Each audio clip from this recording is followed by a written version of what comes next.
I moved to Grand Lake Stream in the mid-60s when I was 16 years old, and basically never left. But so I'm from away, but I was able to get my guide's license at an early age, 1970, and worked with some of the legends of Grand Lake Stream as my mentors and partners, and grew to love the idea of taking people fishing and showing them the environment, the lakes, the shorelines, the wildlife, and the fish.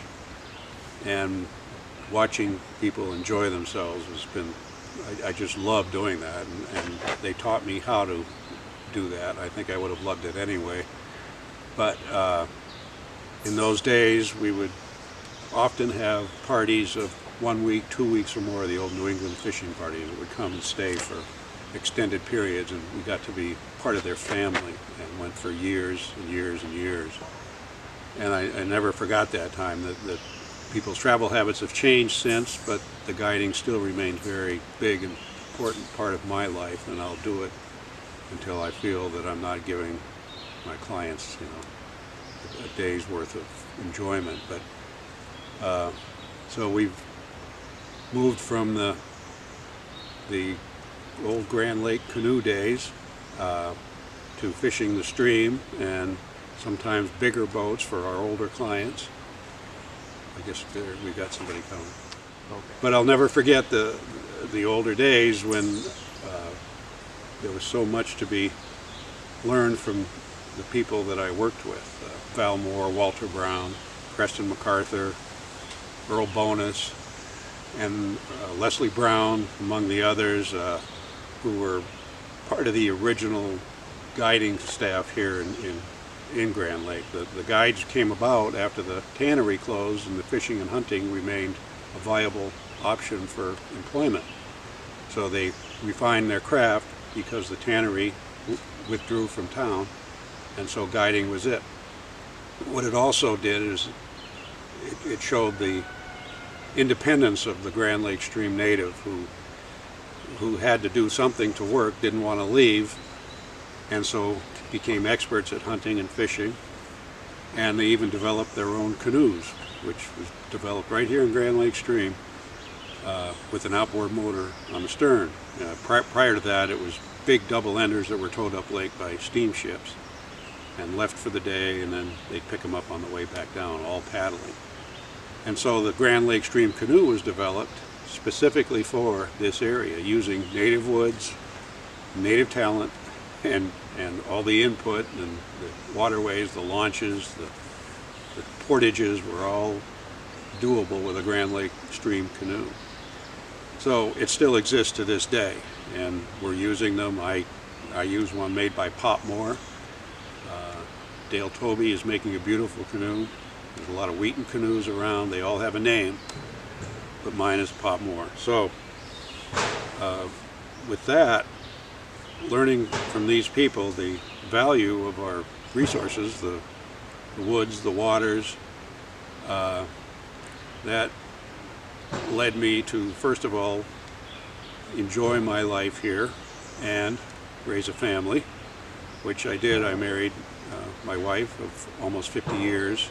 She was a school teacher in Woodland, and we raised 2 children, 2 girls, here in town, at a time when a lot of kids were in town. We had a young population. It was kind of the people who wanted to move away from the city and didn't mind driving to go to their place of work, and loved to hunt and fish and snowmobile and hike and canoe and all that. We all kind of grew up here.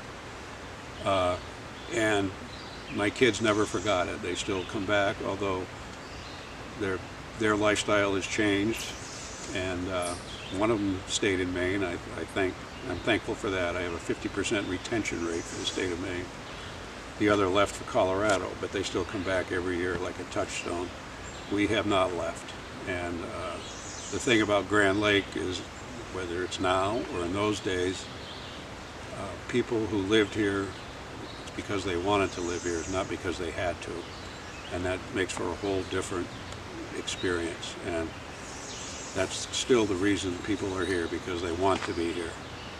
So with that in mind, and using the resources like we did, I became involved in town government and recreation. I was a selectman for 10 years and so on. And it came to pass that we had taken for granted our access to all the aforementioned waterways and woods and waters and trails, and for the opportunity of hunting, fishing, trapping, snowmobiling, ice fishing, snowshoeing, whatever we were doing on the good graces of private landowners who gave us access to the land.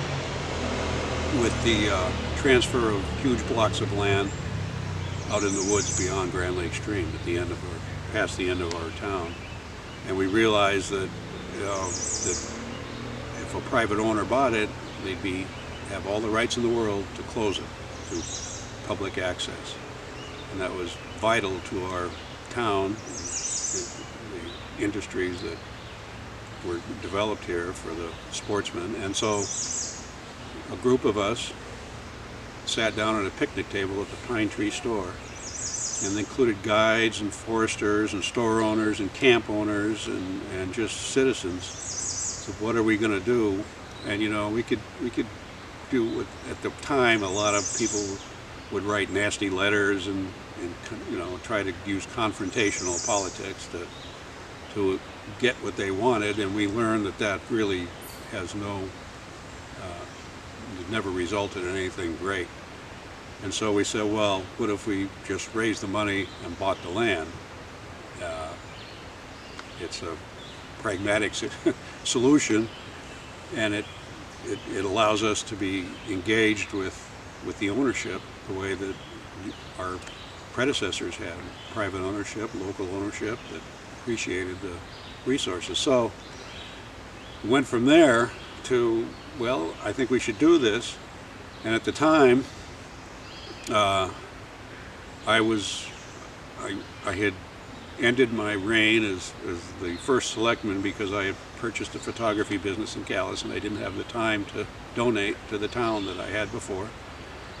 And they asked me to be on the land trust board. I said, sure, I can do anything you want, but I cannot hold an office because of my commitment to my new endeavor. And they said, fine. And I would have to be out of town for the first meeting, and they called me and said, you're the president. So that's what happens when you're not there. So I was the president for the first 5 years of the land trust for the initial $35 million campaign. We had an excellent executive director who pretty much said, can you meet me here and say this? I said, sure, because I had traveling a lot at the time around the state.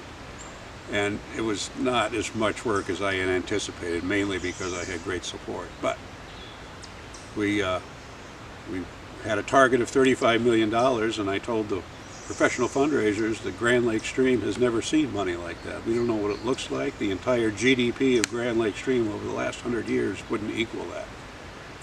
And they told us that if we tell the stories like we're used to telling, do that, take a step back, and we'll follow on from there.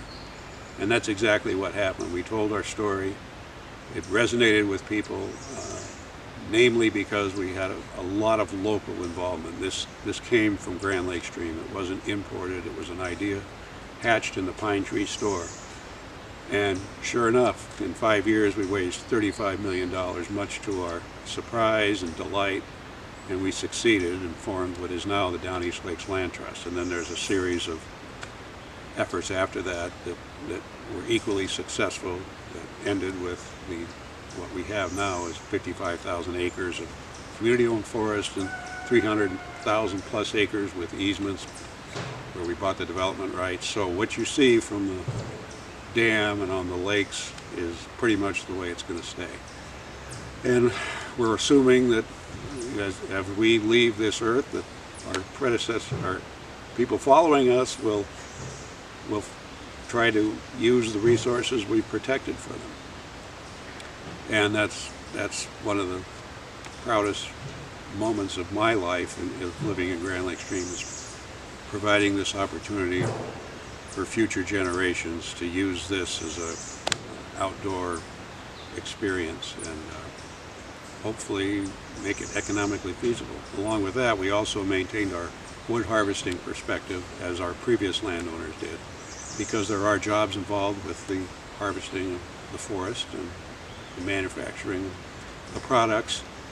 And we also support our local craftsmen, like the Grand Lake Stream canoe builders, who still cut their wood on the property that we own and fashion it into these beautiful watercraft you see plying our waters. So I live here because I want to. I ran a statewide business from here, which is absolutely bizarre because we're in the northeast corner of the state.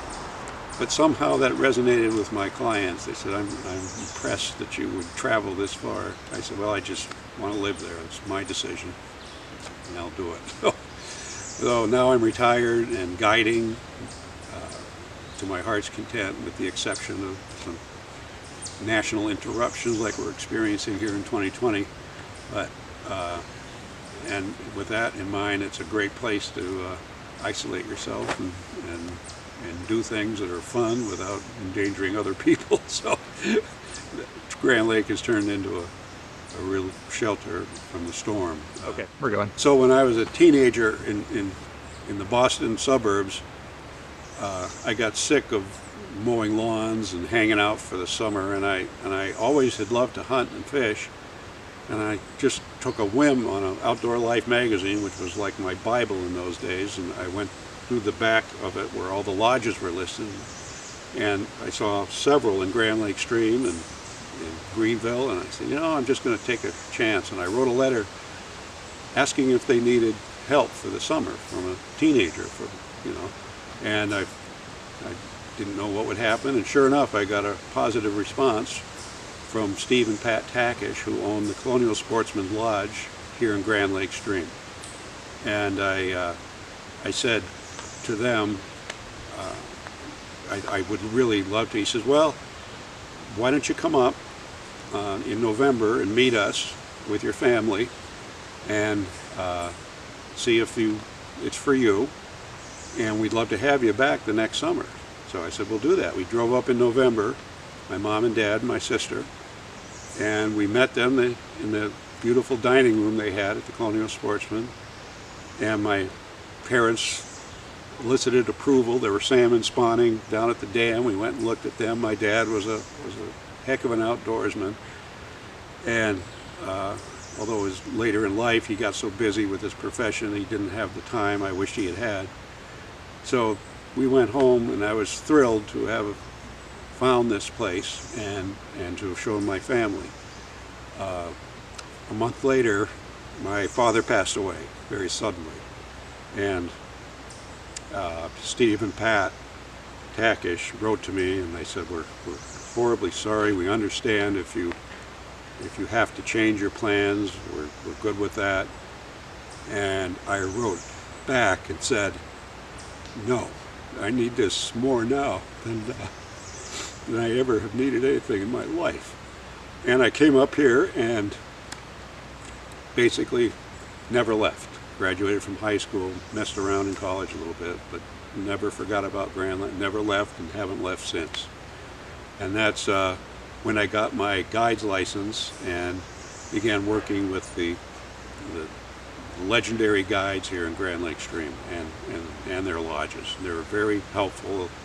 They always made sure that I was being informed correctly, and they shared their secrets with me and shared their stories, and I was fortunate to be involved with that. Most of those people have passed on, and what's odd is now I'm the one telling the stories about them, and with great reverence. And they worked hard. They were always about making sure their people in the canoe, their clients, their sports as we call them, had the time of their life. They were experts in cooking and fishing and wind and shelter and outboard motors and paddles and times of year, different lakes, when the water temperature was right, what to look for. And so I grew to be what I consider a pretty competent Maine guide and became part of the guiding community here in Grand Lake Stream. And what those guys did, and some of them had no more than an 8th grade education. They had a master's degree in talking to people and never, criticizing, how's my cast, and Sonny Sprague, that's good enough. It was always good. And so I learned a lot from those guys, and I never forgot them, and I try to tell their stories to my people now, or to the other younger guides who are saying, what was it like to go with Earl Bonus? Well, I said, he had a 10-gallon Stetson, and he'd pull out a moose call at lunch and have make this moaning sound to the delight of our clients, and then he would tell stories that would go on, and recite poetry, and Val Moore, who would smoke a pipe and tap it and talk about cutting pulpwood in the old days and hauling it on a sled, and horses, and how the remote trips up lake before the roads were in were such like an expedition that they had out camps and they'd stay the night and then go a little further. About motor stalling and paddling huge distances to get people back to town. So I at the moment, there's a library of stories that I have in my head that would take hours, but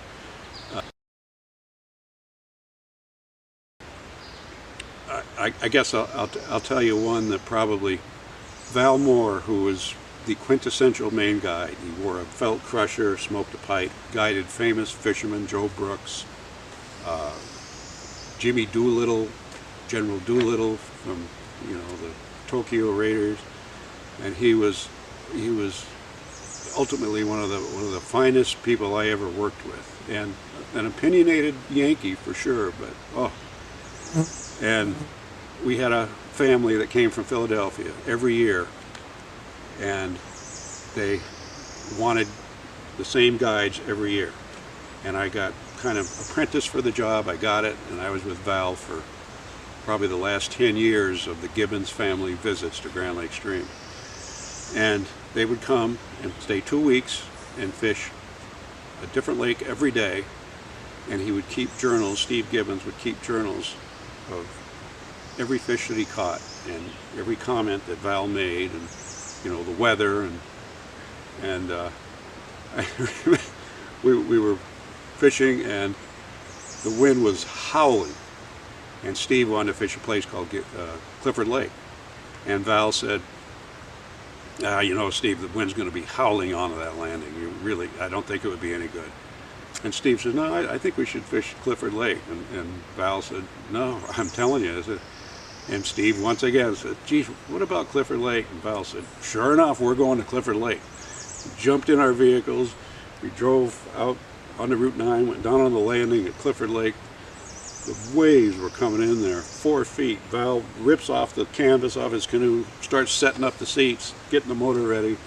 And Steve says, kind of windy. He said, well, I told you. So Harley Fitch was a famous older Maine guide who had a store at the dam, and he always smoked a corncob pipe and told stories, and was the Yankee, the ultimate Yankee. And so I was introducing a retired military person from Florida who was here to go do some fishing, and Harley had a store, and he would rent boats and sell supplies. So the guy that I was with needed some ice, so I said, well, I'll take you down to Harley's store. And the retired military person from Florida was quite talkative and boisterous, and he says, Harley, oh, you're a character, because he was there with his pipe and telling stories. And his first thing he says to Harley, you lived here all your life? And Harley took a couple draws on the pipe. Not yet. And then the guy laughs, "That's a good one, Harley, that's a good one. But I tell you what, I need some ice, some soda and stuff." And so Harley set him up. Said, "Here's a bag of ice, 75 cents. Oh, guy said, "Geez, down in Florida in the wintertime where I live, I get that much ice for 25 cents. Harley took a couple pulls on his pipe. He said, "I'll tell you what, as you come back here next February, I'll give you all the ice you want for nothing." And the guy took 5 steps back and pretty much got along with his life after that and paid the price. So that's my story about Harley Fitch.